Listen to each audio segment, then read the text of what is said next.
I've been putting this off for too long. We're beginning chapter 21 of Transformation of America, the true life story of a CIA mind control slave by Cathy O'Brien with Mark Phillips.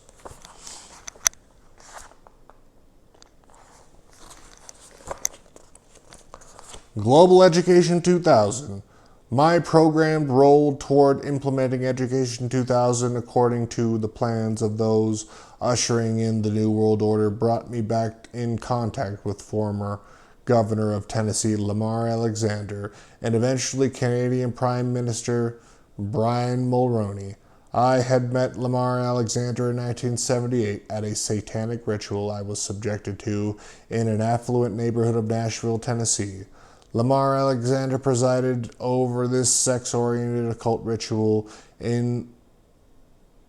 with full understanding of my Project Monarch mind control victimization and the impact of his actions were having on my mind. It was my experience then and intermittently throughout the years that Lamar Alexander's sexual perversion was to bring his victim to the point of death through oral suffocation. Sounds like Dick Cheney. During the course of publicly exposing Tennessee's need for education reform as instructed, I was in contact with commissioners, superintendents, mayors, and Lamar Alexander. Lamar Alexander, who followed Bennett as Bush's Secretary of Education, worked in close association with Bill Bennett to manipulate the minds of the masses to accept Education 2000 as the only means of educational reform. When Ned McWhirter was moved into the office of governor to rubber stamp federal projects, Lamar Alexander maintained influence over state politics. At the same time, he maintained influence over national politics through his role as chairman of National Governors Association in 1986. As the 1984 Governors Convention drew near, I met with Lamar Alexander at the Stockyard nightclub where he was drinking with his longtime associate and partner in crime, Nashville's Mayor Richard Fulton. In the basement bar of this old converted stockyard was a modified antique shoe shine booth. Could be obtained by those in the know through stockyard owner Buddy Killen.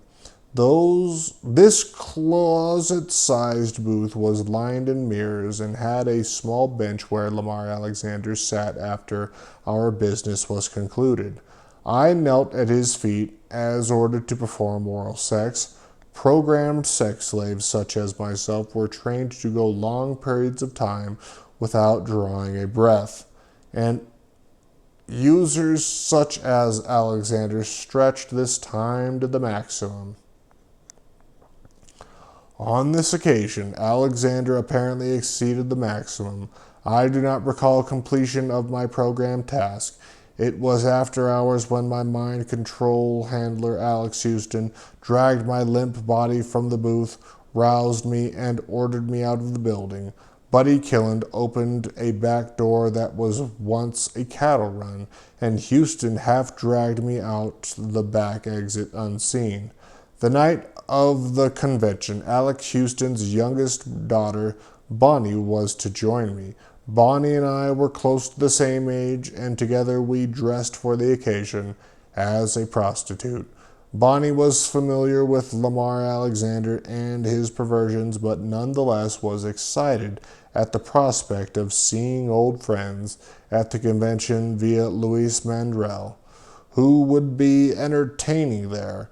The camaraderie between Alex Houston and Irby Mandrell that developed during Bob Hope's USO tours in the 1960s lasted for decades due to their shared involvement in running mind control slaves for Bird.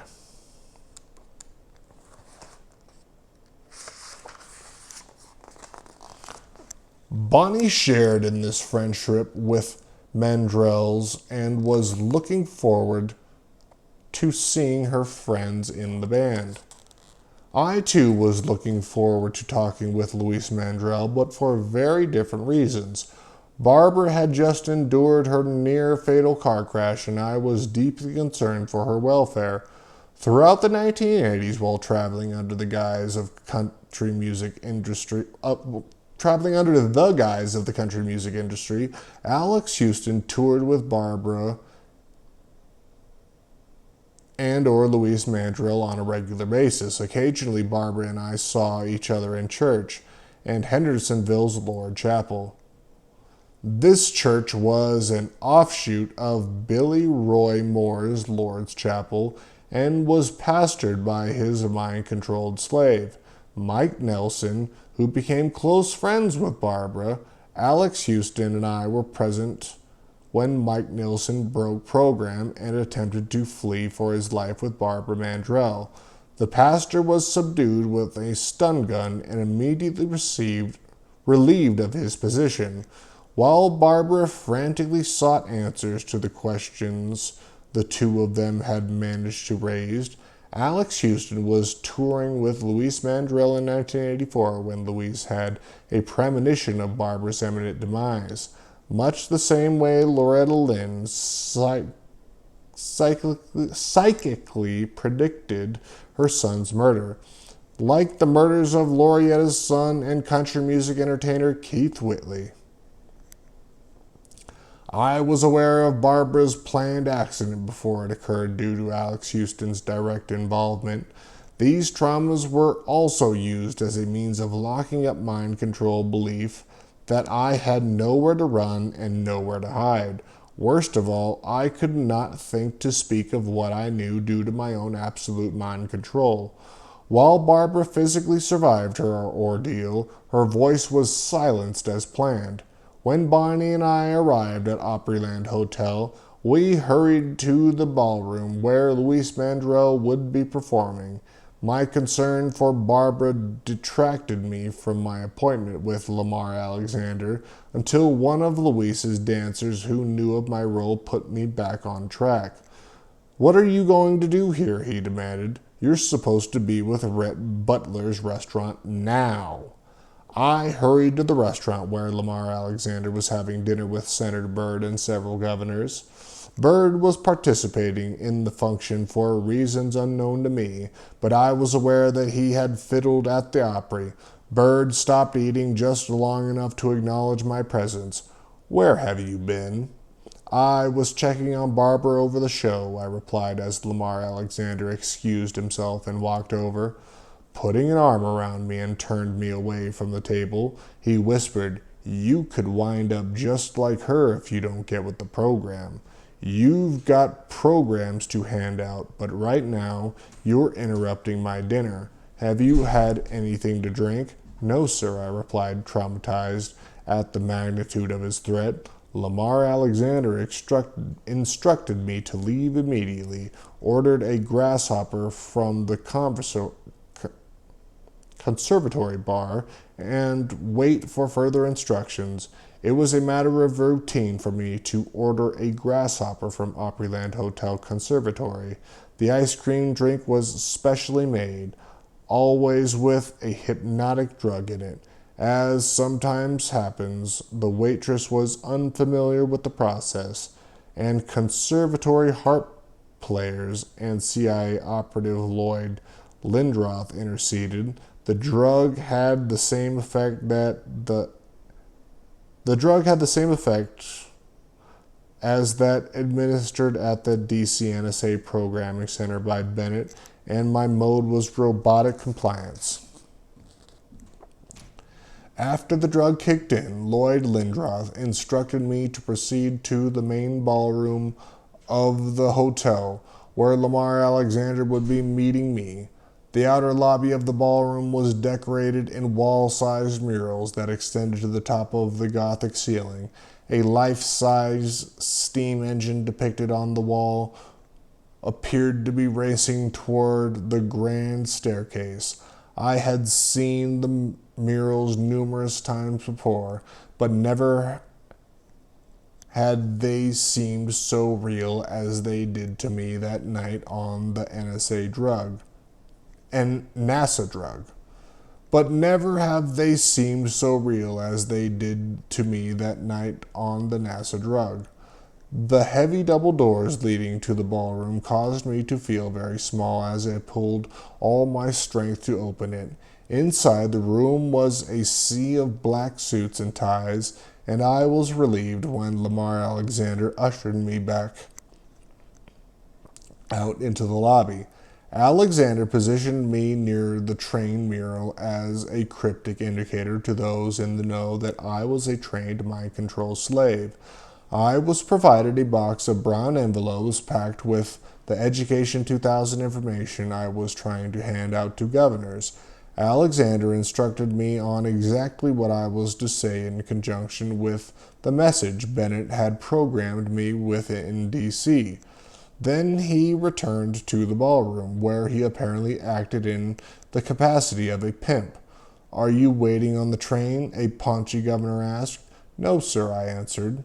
Then, as instructed, I said, "But I do have a packet of information with your name on it. Shall I take it to your room for you?" "Oh, and where is my name?" he asked.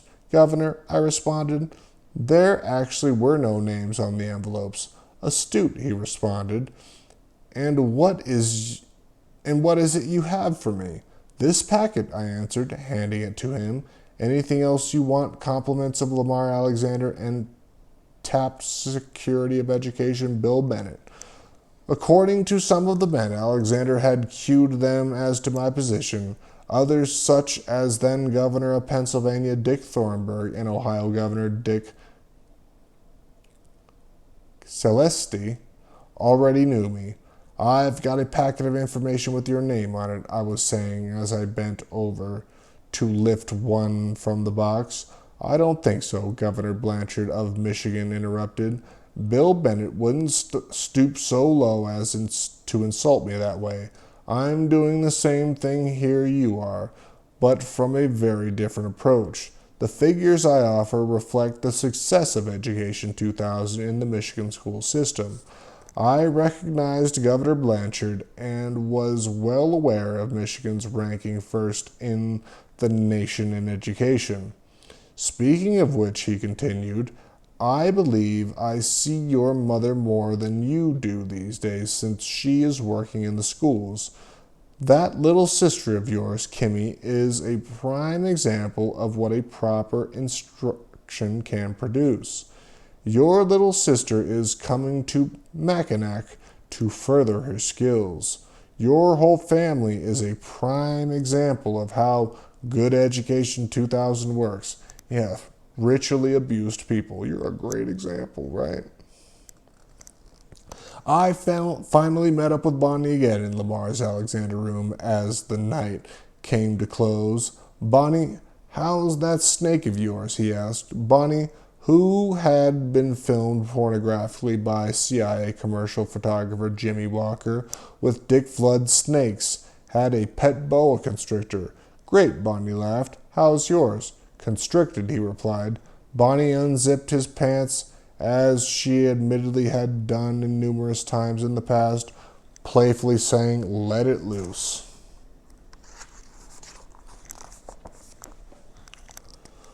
Lamar Alexander began removing his pants, referring to me in the Project Monarch terms. He said, "When I first saw you, you were a worm with no hint of being a butterfly." "Daddy Alex Houston said she was a diamond in the rough," Bonnie volunteered. "She shines now." Turning to me, he said, "I know you are a shoe shiner, and mine need a shine." Bonnie, also familiar with the stockyard booth and Lamar Alexander's meaning, laughed when he said, "Why don't you both take a foot?" Task complete. I went to Bird's nearby room as instructed. He was in the bathroom preparing himself for bed. Louise had her feathers ruffled over Barbara's collision with Destiny, and I had to smooth them down a bit, drying his gray hands on a towel. He turned to me and said, Looks like you've had your wings spread a bit tonight." "I wore a path up and down the stairs," I stated. Much to my relief, he said, "I'm not going to fiddle with you further. I just wanted to give you something to remember me by. Bye." He compartmentalized my memory with his stun gun. Soon thereafter, Kelly and I were transported to Mackinac Island, Michigan, to meet with Canadian Prime Minister Brien Mulroney and then Governor James Blanchard's mansion. Houston led Kelly and me to a horse-drawn carriage as quickly as we stepped off the ferry boat onto the timeless, antiquated island. I noticed that the Canadian flags were again flying at the Grand Hotel, but was of no mind to question. Kelly sat quietly beside me, apparently drugged, as our carriage took us through the woods to the governor's mansion. The guests in the mansion were reminiscent of the recent Tennessee Governor's Convention, Michigan Governor Blanchard, Ohio Governor Dick Celesti, and Pennsylvania Governor Dick Thornburg. Guy Vanderjagt and Jerry Ford were also present. Mulroney appeared to be the guest of honor. He reached out his hand and greeted me. I told you I would see you somewhere in time.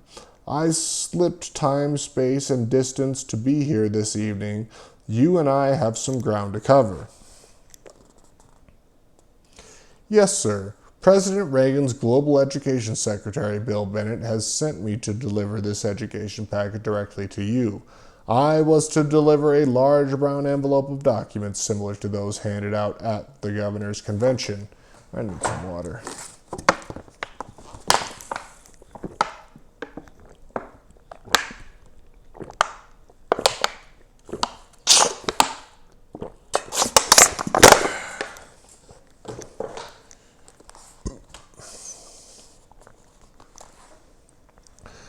Blanchard excused himself. I've already heard the schipel, he said as he turned to his other guests, leaving Mulroney and me alone. Global education is the wave of the future, I recited as programmed.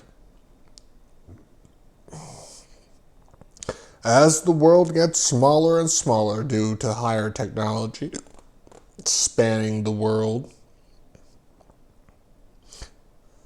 our children must be educated in the ways of the world. Education as it is barely equips them for life in their own backyard. We need to become involved in our children's education for the sake of their future and our legacy. Global education is the way, the only way. Look into it. I handed him the envelope. Peer into the future. Mulroney uncrossed his arms long enough to accept the envelope, which he casually tossed on a chair. I am interested in the children, the legacy we leave them, and how we shape their future by the way we record our history in their test. Using Order of the Rose cues, he signaled me to photographically record his words for future delivery. Tell Mr. Bennett's, he hissed cryptically, revealing his knowledge that Bill and Bob Bennett worked together using reptilian alien themes. Implementation is high. I'm already sold on Global 2000 and have additional points I would like for them to consider. Headsets at every computer station for openers. Double the impact with dual learning. We're being thrust forward at warp speed, and the generations of the future may need an added booster to bring them up to speed. A united global effort using your education package is a basis. A united global effort using your education package as a basis is destined to bring the future into a clear and present reality. Business completed. Mulroney triggered my sex programming and led me upstairs to the bedrooms where Kelly was robotically awaiting entranced under the orders of the rose. That's enough terribleness for today.